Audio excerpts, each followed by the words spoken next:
the big storms hit, hurricanes come, don't let me hear that, oh, I got to stay home with my wife.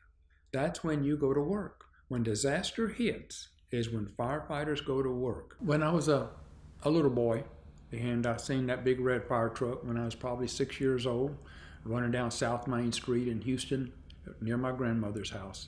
As every little kid, they'll listen to that siren. There was no air horns back then. It was all sirens. And then when I lived in the subdivision, we had grass fires around the house. We had, not our house, but in the area. And we had a house fire too during my early years. Not at our house again, but other houses. And I noticed some big engines, big red fire trucks, and them big old firemen out there with them big old black boots. And they were always so nice to us kids. It was very semi-military. And it was explained to us that way because it was yes sir and no sir. And when they said jump, you jumped. And the reason being that it was semi-military, explained it, is on the fire grounds, you do not have time for a debate. You learned after a while, he saw something you didn't see.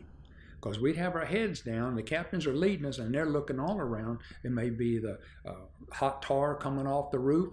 It may be us fixing to blow. It may be that something else is blowing out around us.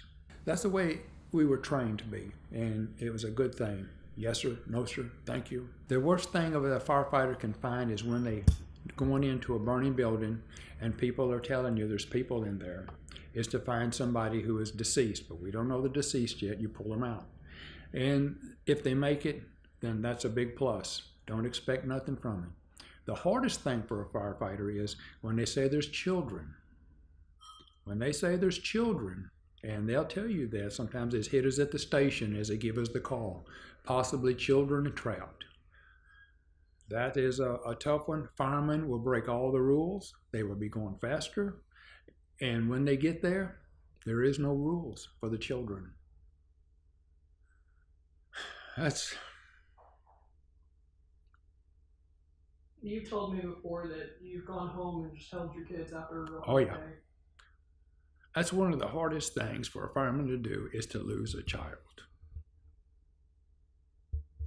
And I've lost a couple, and we've managed to save a couple.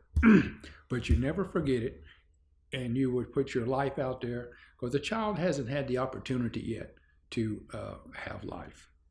And that is a tough one. Firemen can lose grown people, and it's rough, but when you lose a baby, that's really a bad one. Once I was on the line, a lady called, she's screaming, my baby's choking. And I've heard that before from others, and you hear the baby crying. Baby's okay, baby's breathing, but this baby, I heard nothing. And she's telling my baby's choking, he can't breathe. I tried to give her information of what to do, she wouldn't listen. And I told her, and I yelled over the phone real quick, shut up.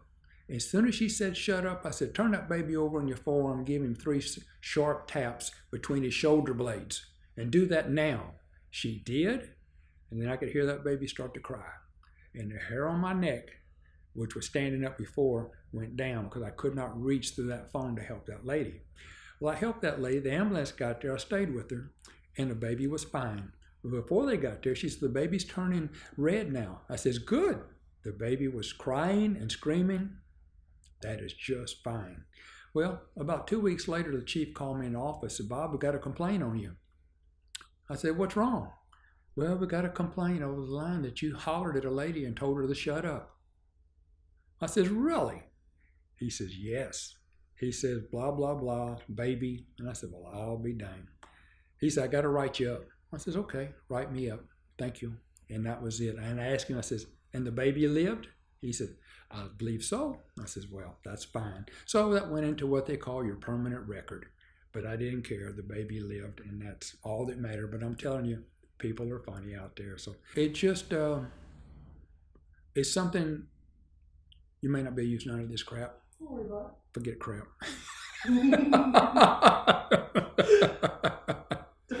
Don't worry about it. It's just a special calling. And to be a firefighter is a calling.